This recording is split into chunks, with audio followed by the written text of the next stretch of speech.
como as estrelas afetam a vida na Terra? Nós somos o resultado de um grande acidente cósmico que aconteceu há 65 milhões de anos. Como seria a vida na Terra se aquele asteroide não tivesse atingido o nosso planeta? Provavelmente os dinossauros continuariam sendo os animais dominantes da Terra por um bom tempo. Os mamíferos pequenos não teriam chance de sair dos esconderijos e se diversificar. Os primatas não teriam surgido, os seres humanos não existiriam e você não estaria assistindo esse vídeo.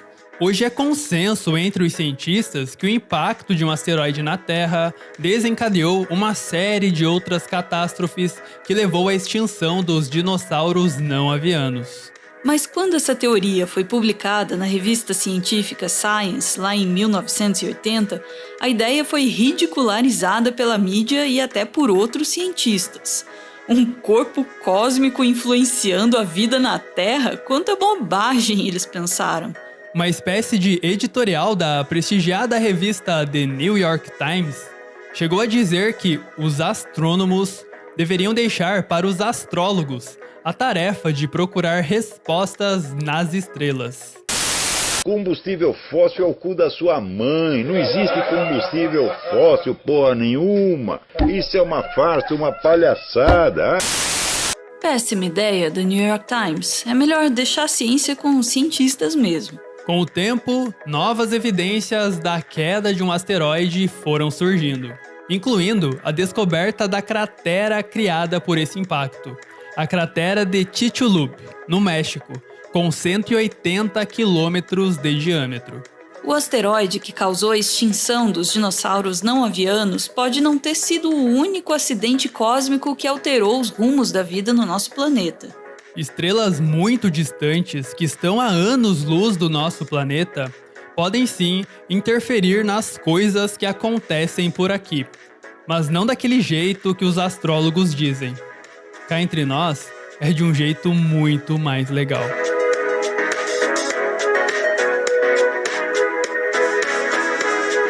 Raios cósmicos são partículas de alta energia formadas basicamente de núcleos de átomos que se movem quase à velocidade da luz pelo espaço sideral. Alguns estudos sugerem que esses raios cósmicos contribuem para a formação de nuvens na Terra, embora isso ainda não seja um consenso entre os cientistas. As nuvens se formam quando o vapor de água condensa em torno de partículas chamadas de núcleos de condensação. A principal hipótese é que os raios cósmicos aceleram esse processo. É como se os raios cósmicos funcionassem como um fermento para o crescimento das nuvens. O maior acelerador de partículas do mundo, construído pela Organização Europeia para a Pesquisa Nuclear, vem testando essa hipótese e os resultados parecem confirmar essa ideia de que os raios cósmicos aumentam a formação de nuvens. As nuvens funcionam como uma barreira para a passagem de radiação solar. Quanto mais branca for a nuvem, mais radiação solar ela reflete. É o chamado efeito albedo, que é bem conhecido por causa das calotas polares. Alguns tipos de nuvens chegam a refletir até 90% da radiação solar. Quanto mais raios cósmicos, mais nuvens são formadas, menos radiação solar atinge a superfície da Terra e mais frio fica o planeta. As principais suspeitas de vomitarem raios cósmicos no universo são estrelas gigantes prestes a morrer.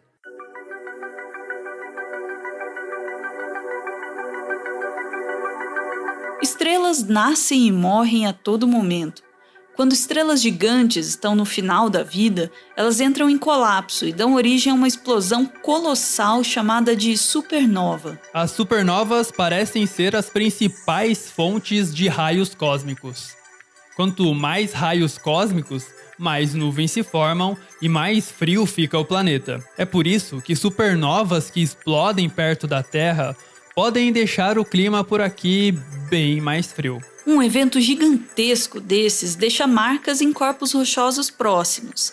A principal marca é a presença de ferro 60, um tipo de ferro radioativo que é ejetado pelas supernovas. Em 2016, Cientistas encontraram uma grande quantidade de ferro 60 no fundo do oceano da Terra e na superfície da Lua. Quando esse ferro radioativo foi datado, ele indicou a ocorrência de 2 supernovas que ocorreram perto da Terra. A primeira supernova deve ter ocorrido há cerca de 7 milhões e meio de anos, e a segunda há mais ou menos 2 milhões e meio de anos. No mesmo ano de 2016, os astrônomos descobriram que partículas de ferro radioativo ainda estão chegando na Terra. Os astrônomos acreditam que essas partículas foram lançadas pelas mesmas supernovas que encheram a Lua e o fundo do mar de ferro radioativo. O mais incrível é que as explosões dessas supernovas coincidem com um período de grande resfriamento da Terra, incluindo as glaciações do Pleistoceno, que são aquelas eras do gelo mais famosas. Isso reforça a hipótese de que raios cósmicos deixam a Terra mais fria. Essas glaciações, por sua vez, coincidem com uma mudança de postura de um primata lá na África.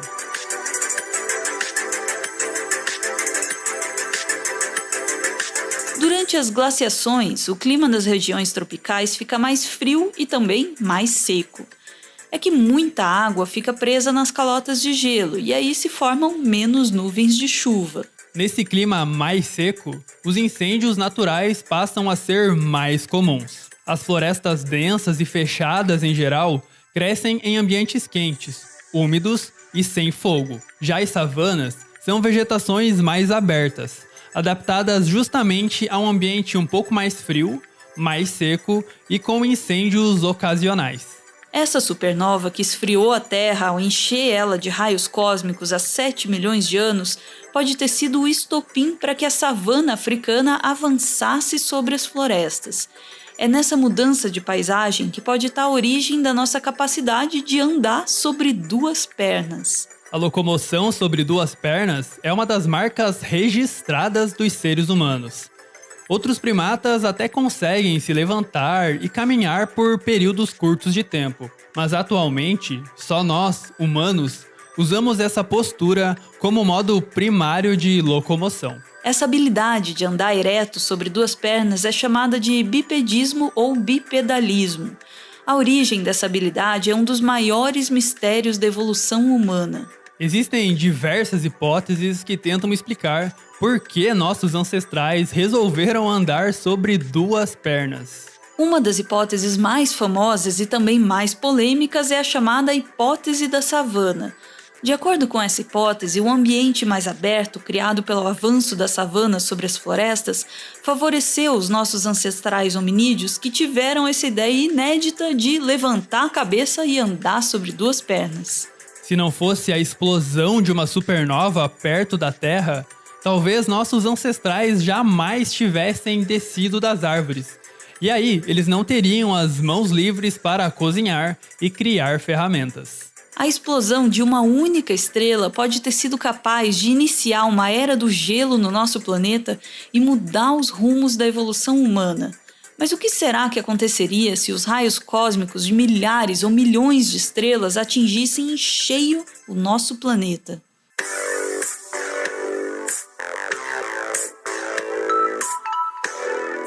Nosso sistema solar está a cerca de 26 mil anos-luz do centro da Via Láctea. E assim como os planetas giram em torno do Sol, o Sol também gira em torno do centro da Via Láctea.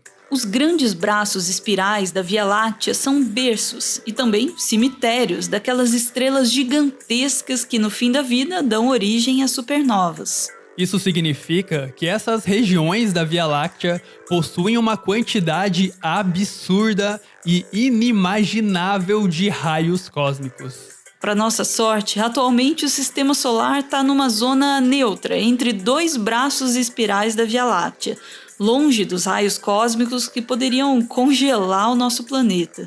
Os astrônomos ainda tentam descobrir se o Sol sempre mantém essa mesma posição entre 2 braços ou se ele atravessa esses braços de vez em quando.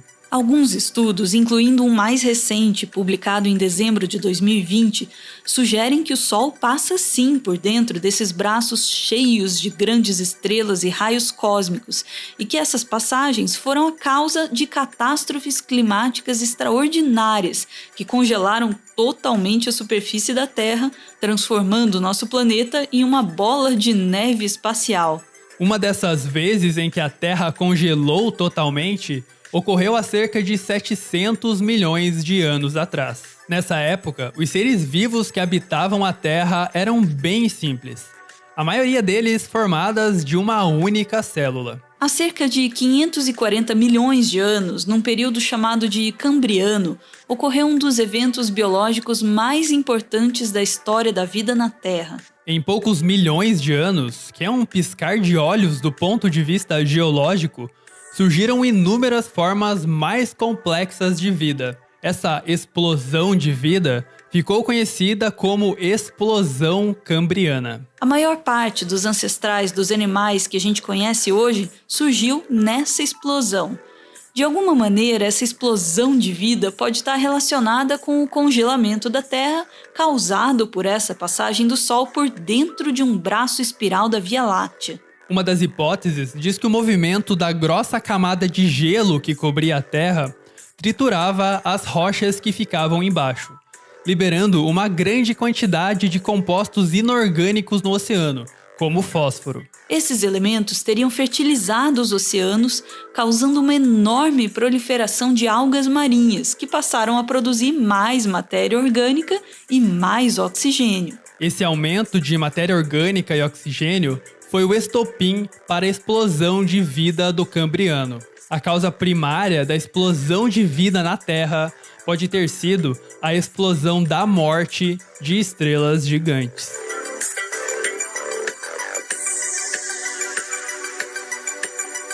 O nitrogênio no nosso DNA, o cálcio em nossos dentes, o ferro no nosso sangue, o carbono em nossas tortas de maçã. Com exceção do hidrogênio, todos os outros elementos químicos que formam nossos corpos foram feitos no interior de estrelas que entraram em colapso no final da vida.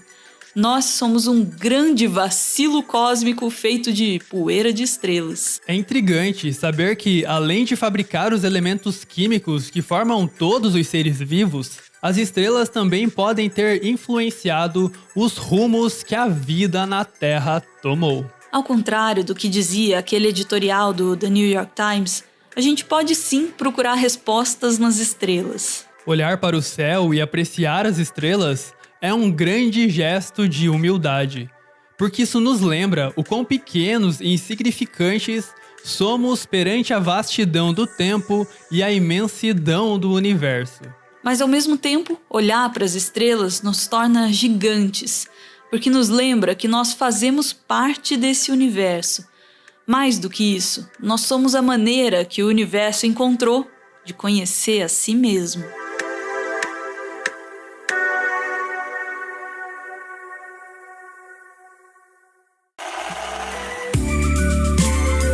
Esse aí é o Everton. Ele é mestre em Biologia Evolutiva e ele faz um doutorado em Ecologia na Universidade Federal do Paraná. Ah, e ele é fã do Carl Sagan, mas aí também, quem não é? O Everton é o responsável pela pesquisa e pelo roteiro do Meteoro.exp, o nosso quadro de biologia que você acabou de ver. E o Everton também tá lá no Twitter com mais conteúdo sobre biologia, geralmente agregado na hashtag BiothreadBR, que tá aparecendo aí na tela. Eu ouvi dizer que o Everton fica feliz compartilhando um pouco do que ele conhece com vocês. Então, vocês podem colar lá no Twitter, se vocês quiserem.